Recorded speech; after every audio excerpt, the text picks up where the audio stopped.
요새는 여행을 하지 못합니다만은 우리 여행지 이렇게 가면 이렇게 주변 경치를 구경할 수 있는 어떤 전망대 같은 것들이 참 많이 있지요. 근데 그 전망대에 가서 보면 항상 그 전망대 난간에 경고 문구가 하나가 있어요. 경고 해놓고 위험 기대지 마세요 라고 되어져 있습니다. 이런 경고 문구가 있는 이유가 있지요. 그건 기대는 사람이 있다는 얘기입니다. 우리가 보기에 이 난간들은 참 튼튼해 보입니다. 또 이 난간은 실제로 사람들을 떨어지지 않도록 보호하는 용도로 세워놓은 것도 사실입니다. 그러나 실제로는 그 기대치에 미치지 못한다라고 하는 것을 말하고 있는 것이죠. 그래서 그 난간에 기대게 되어지면 추락할 수 있습니다. 세상도 마찬가지입니다. 세상도 우리가 기댈 수 있는 것처럼 보이지만 사실은 세상에 기대는 것은 너무나도 위험한 일입니다. 그래서 하나님께서는 오늘 우리들에게 항상 말씀을 통하여 세상이 얼마나 위험한지, 세상에 기대는 것이 얼마나 추락 위험이 있는지에 대하여서 우리에게 늘 경고의 말씀을 해주시면서 우리가 기대지 않기를 원하고 계십니다. 오늘도 이 말씀을 통해서 세상을 살아가는 지혜를 깨닫는 우리 모두가 되기를 간절히 바라겠습니다. 요셉의 형들은 요셉을 죽이는 대신에 노예로 팔았습니다. 그리고 아버지 이삭에게는 짐승에 의해 죽었다라고 말하고 있죠. 요셉은 노예로 팔려서 애굽의 바로의 친위 대장인 보디발의 집에 노예로 팔리게 되어집니다. 요셉을 눈여보면 보디발은 그가 모든 일들에 있어서 형통한 것들을 보고 그를 가정 총무로 삼아 자신의 집안의 모든 일을 그에게 맡깁니다. 하나님께서는 요셉이 하는 모든 일을 형통케 하셨고 보디발은 자신의 모든 것을 요셉의 손에 주어 자기의 일을 형통하게 했습니다. 보디발은 자신의 사적인 용무 외에는 요셉에게 모든 재량권들을 다 주었지요.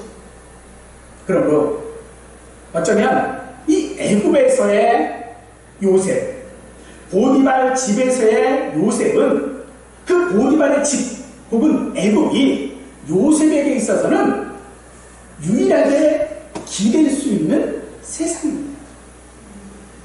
그는 열심히 일을 했습니다. 누구에게 인정받기 위해서가 아니었을 것입니다. 그가 오직 열심히 해야만 그 세상에서 살아갈 수 있었기 때문이었을 것입니다. 하지만 아무리 그가 열심히 한다 한데도 노예가 된 자신의 상황에서는 결코 벗어날 수 없었습니다. 하지만 성경은 하나님께서 그런 요셉을 형통하게 하셨다라고 말씀하면서 요셉은 그것이 하나님의 섭리요 하나님의 인도하심이라고 믿었습니다. 그래서 그는 자신의 모든 상황 가운데 최선을 다하는 것이 하나님의 인도하심을 믿는 올바른 자세인 것을 우리에게도 보여주고 있는 것입니다. 요셉의 상황은 바뀌었습니다. 아버지의 사랑을 받는 자리에서 노예의 신분으로 바뀌었습니다. 그러나 바뀌지 않은 것이 있다면 그것은 요셉과 함께 하시는 하나님은 변하지 않았다는 사실일 것입니다. 그런 사실 때문에 요셉의 주인인 보디발은 요셉을 신임할 수 있었답니다. 바로 그것은 하나님께서 요셉과 함께 하셨기 때문입니다. 하나님께서는 우리의 상황이나 우리의 때와는 상관없이 항상 요셉과 함께 하셨다라고 말하고 있습니다. 그래서 여호와께서 함께 하셨다라고 하는 이 표현은 창세기 39장에 아주 빈번하게 나오는 그런 표현입니다. 그래서 이 요셉 이야기에 있어서 함께 하셨다라고 하는 것은 대단히 중요한 의미를 가지고 있다라고 할 수 있습니다. 2절에서 여호와께서 요셉과 함께 하심으로 그가 형통한 자가 되고 그의 주인 애굽 사람의 집에 있으니 라고 말하고 있지.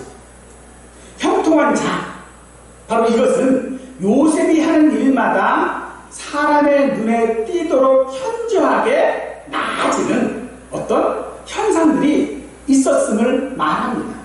이러한 현상은 그 주위 사람들에게 분명히 요셉과 함께하는 어떤 신적인 축복과 가호가 있다라고 하는 사실을 알기에 충분할 정도로 형통했다라고 말할 수 있는 것입니다. 그런데 여러분, 노예로 팔렸다라고 하는 것이 과연 형통한 것인가요? 그의 신분이 무엇이든 하나님께서는 그와 함께하는 삶, 바로 그것이 형통한 삶이라고 하는 것을 말하고 있는 것입니다. 상황으로는 하나님이 함께 하신다라고 하는 사실을 알 수도 없고요, 또 믿을 수도 없습니다. 형들의 미움도 모자라 죽음의 위기에서 겨우 살아났고, 형들에게 팔려 노예가 되었고, 결국 나중에 감옥까지 가게 되죠. 그런데 그게 어떻게 형통입니까? 그러므로 우리의 상황은 하나님을 나의 하나님으로 고백할 수 없도록 하고 있습니다. 하지만 하나님의 함께 하심은, 하나님의 임재는 우리가 원함에 따라서 있고 없고가 하는 것이 아니기 때문에 그 누구도 요셉과 함께 하신 하나님, 그 하나님과 끊을 수 없습니다. 하나님은 언제나 요셉과 함께 하셨습니다. 애굽 사람의 집에 있으면서도 하나님은 그와 함께 하셨고, 그의 형제들로부터 팔렸을 때에도 함께 하셨고, 아버지로부터 떨어져 있으면서도 하나님은 그와 함께 하셨습니다. 이것이 요셉에게는 너무나도 큰 위로가 아닐 수 없는 것입니다.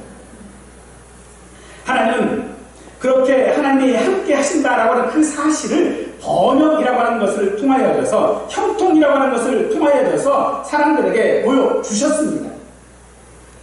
그러므로 오늘 요셉과 함께 하신 그 하나님이 지금 우리의 상황과 상관없이 오늘 우리와도 함께하고 계시는 하나님을 믿으시기를 간절히 축원합니다. 보통 사람이라면 사실 이런 상황에서 좌절할 것이 분명합니다. 그럼에도 주인의 신임을 얻도록 요셉이 열심히 살았던 것은 바로 그 요셉이 자신과 함께 하신 그 하나님의 임재를 믿고 있었기 때문인 것입니다.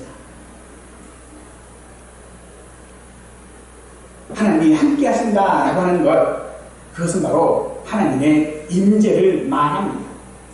하나님의 임재는요, 마음으로만 함께하는 것이 아닙니다.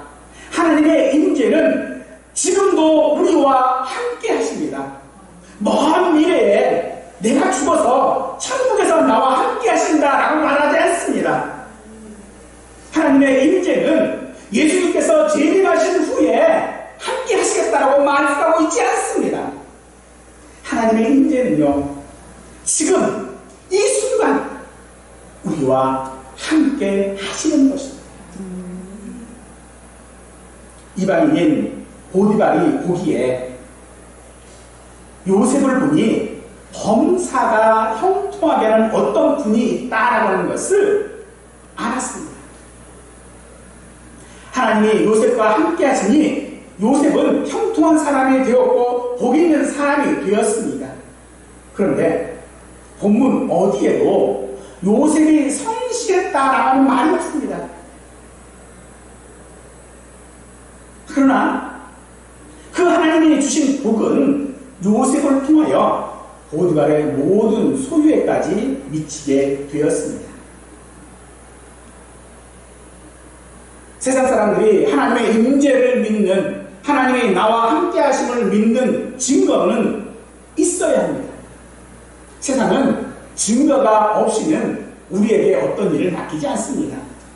세상이 보는 것은 우리의 성실함이 아니라 하나님께서 함께 하시는가를 보고 있음을 믿으시기 바랍니다.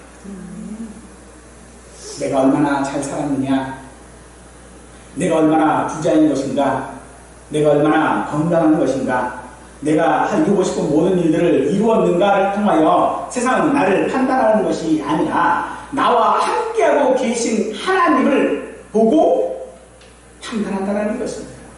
3절 말씀에 그의 주인이 여호와께서 그와 함께 하심을 보며 또 여호와께서 그의 범사에 형통하게 하심을 보았다라고 말하고 있습니다.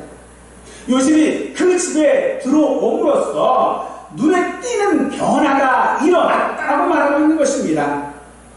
하나님께서는요, 세상에서 우리를 살게 하실 때에 어떻게 해서든지 그 일에 합당한 자격들을 구비하도록 하십니다.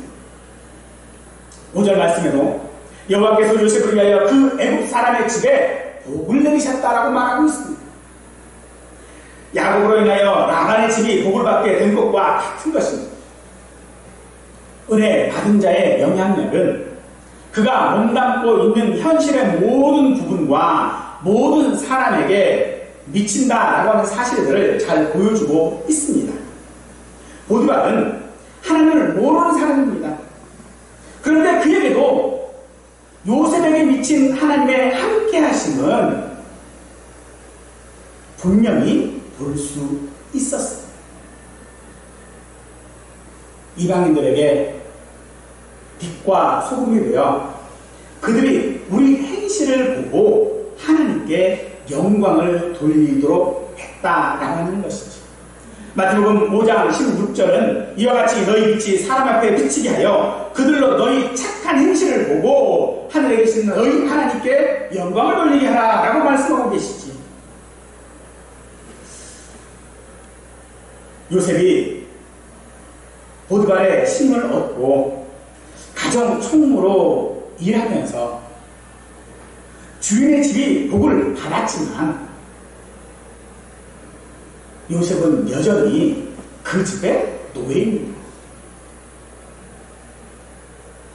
정말로 하나님께서 요셉을 형통하게 하셨다면 요셉에게 자유를 주셔야 하는 것 아닐까요? 노예인 요셉에게 그 요셉이 가장 소원하는 것은 주인의 신임이 사실은 아닌 것입니다. 요셉이 지금 그 상황에서 하나님의 형통함을 믿는다면 그가 그저 가정 충무로 만족하고 있어야 되는가? 아니라는 것입니다. 어쩌면 그가 정말로 형통하기를 원했던 것은요, 그에게 자유가 주어지는 것이었을 것입니다.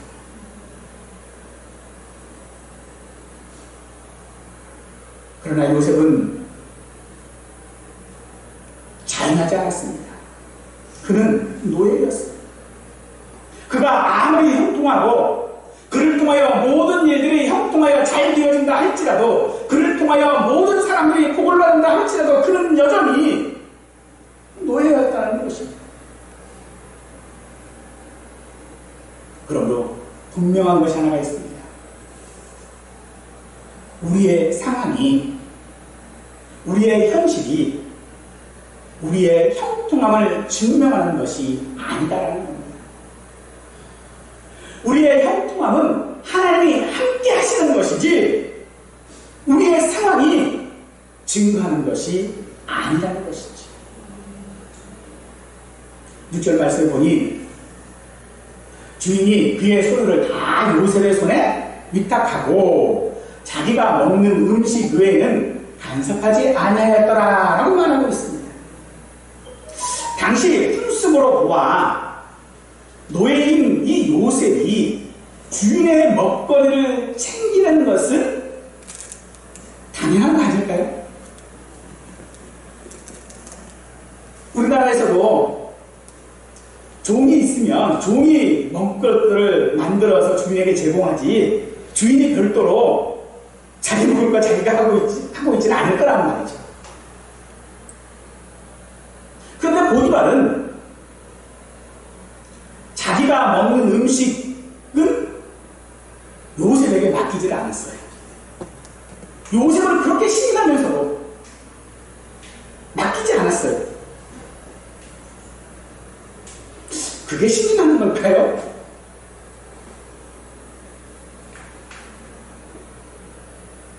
이거는 요셉에게도, 형통했던 이 요셉에게도 금지된 것이 있었다라고 말할 수 있는 것이죠.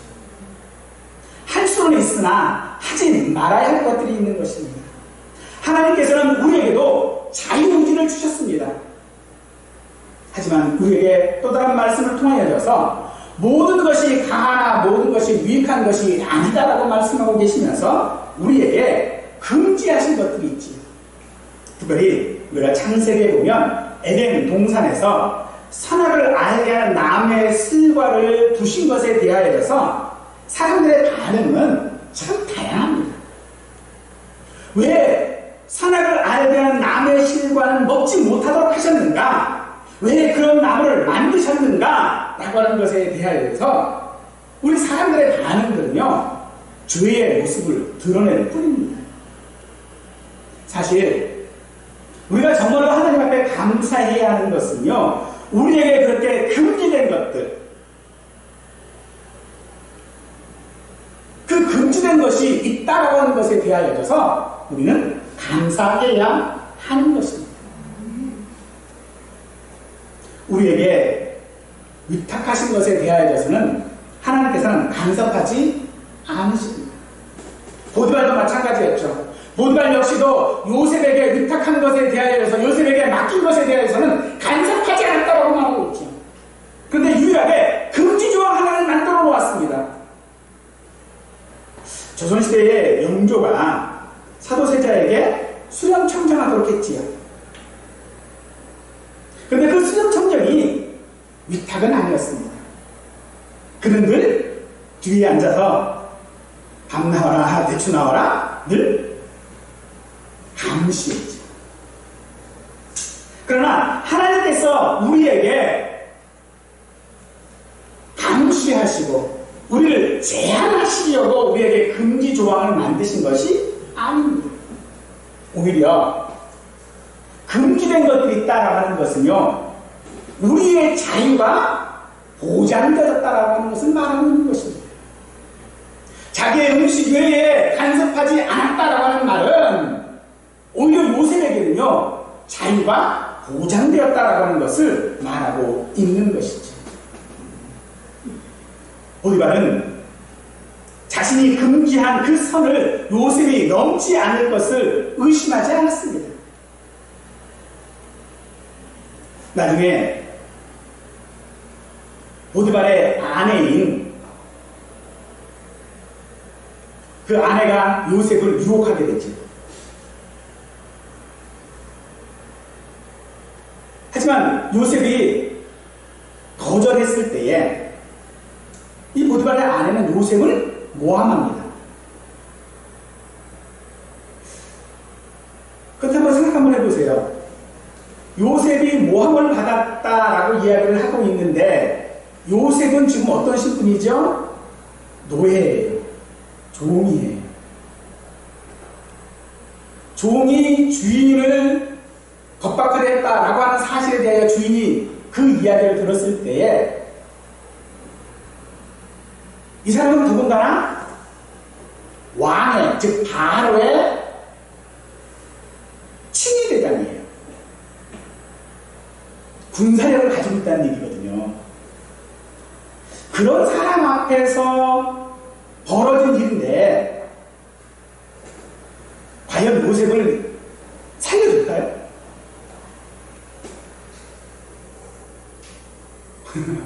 요셉을 살려줬을까 해보게요. 근데 살려주지 않았어요. 살려두었어요.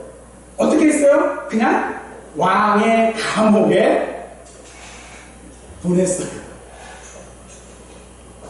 왕의 감옥에 보냈어요. 너무 이상하잖아요. 이 이야기는 그 보디발이 요셉을 믿었다라고 하는 거죠. 요셉이 절대로 금지된 선을 넘지 않았다라고 하는 사실들을 알았으나 그도 역시 어떻게 할 수는 없는 거잖아요. 뭐 가짜라고 얘기할 수도 없는 것이고 그런 상황 가운데 금지한다라고 하는 것은 오히려 우리에게 안전하게 하는 것입니다. 아시는 것처럼 전망대 난간에 위험 기대지 마세요 라고 하는 그 경고는 관광객들에게 안전을 보장하는 방법, 관광객들에게 제한을 하는 것이 아니고 관광객들을 억압하려고 하는 것도 아니고 오히려 그 문구는 관광객들을 보호하는 거죠. 그것처럼 하나님께서 오늘 우리들에게 주시는 그 제한된 것들, 그것은 오히려 우리를 안전하게 하고 있으니 분명하다는 것입니다. 왜 하나님은 우리에게 이렇게 간섭하시고 또 제한을 하실까요? 그것은 사랑하시기 때문입니다. 그냥 쉽게 생각하면 그냥 우리가 알아서 살아가도록 하면 참 좋을 것 같습니다. 하지만 그것은요, 사랑도 아니고 자유도 아닙니다. 하나님께서 우리에게 복을 내리시지 않는다면 우리의 모든 계획이나 수고나 습관 등 그 어떤 것도 우리를 결코 유익하게 하지 못합니다. 여러분들 보세요. 아들이 자기 하고 싶은 거 다 하도록 사랑한다고 그냥 내버려 두십니까? 절대로 안 그러거든요. 내가 사랑하는 사람에게 우리는 자꾸 제한을 해요. 이것도 하지 마라, 저것도 하지 마라.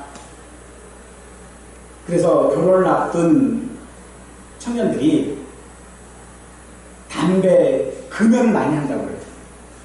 근데 금연하는 이유가 간단해요. 금연하라고 그러니까. 근데 왜 그 말을 왜 들어요? 사랑합니다. 하나님께서 우리에게 제한 두시는 것도 마찬가지라고 합니다. 하나님께서 우리에게 제한 두시고 우리의 상황 가운데서도 우리와 함께 하시면서도 우리가 결코 자유함을 얻지 못하도록 하시는 이유는 그 제한을 통해서 우리가 더욱더 그 자유의 소중함을 깨달을 뿐만 아니라 우리의 상황이 결코 우리를 제한하는 것이 아니라 우리를 제한하는 것은 하나님의 임재하심이요 하나님의 사랑이라는 것입니다. 그래서 우리는 그분에게 의지해야 하는 것입니다. 하나님께서 우리의 모든 것들을 간섭하셨기에 우리가 오늘도 살아갈 수 있는 것이고요. 그분이 간섭하셨기에 우리는 형통하다라고 말할 수 있는 것입니다. 따라서 우리의 상황은 결코 하나님의 임재를 막을 수 없는 것입니다. 하나님의 사랑을 세상 그 어떤 것도 막을 수 없다는 것입니다. 그러면 사랑하는 성도 여러분, 우리 상황 때문에 절망하지 않기를 바랍니다.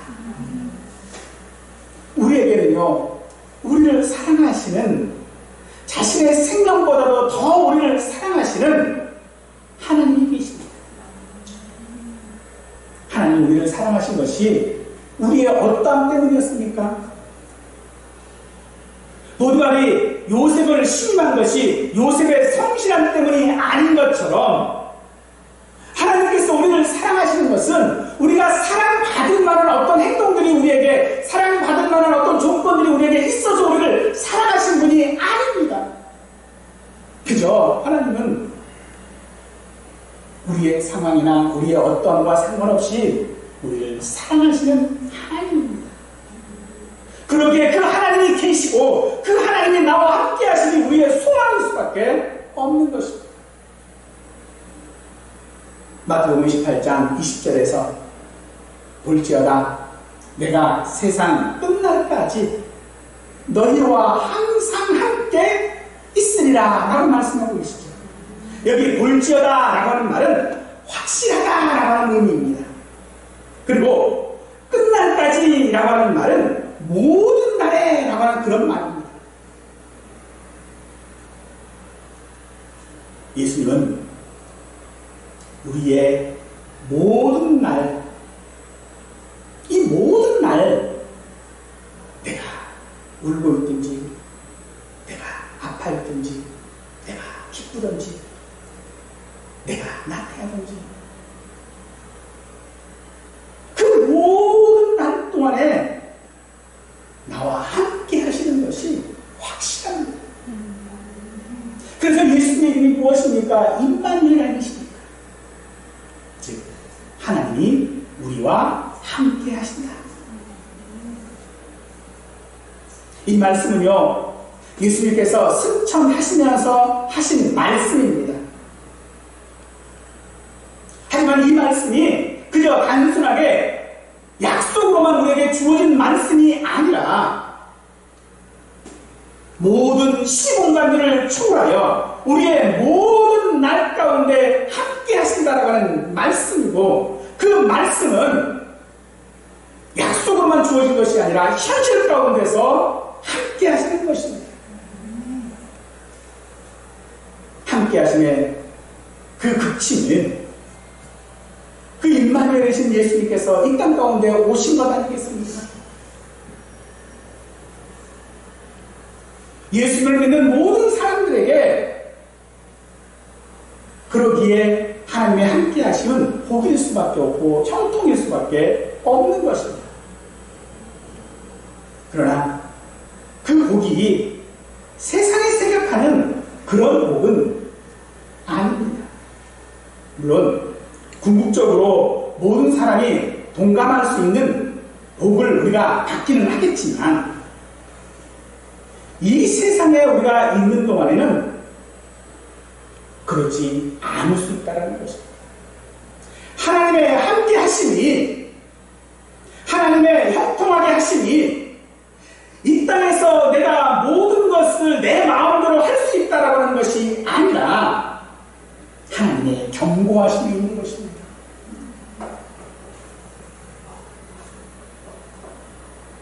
하나님께서 함께 하신다는 것, 이 땅에서 우리가 무엇이든지 마음대로 한다는 것이 아닙니다.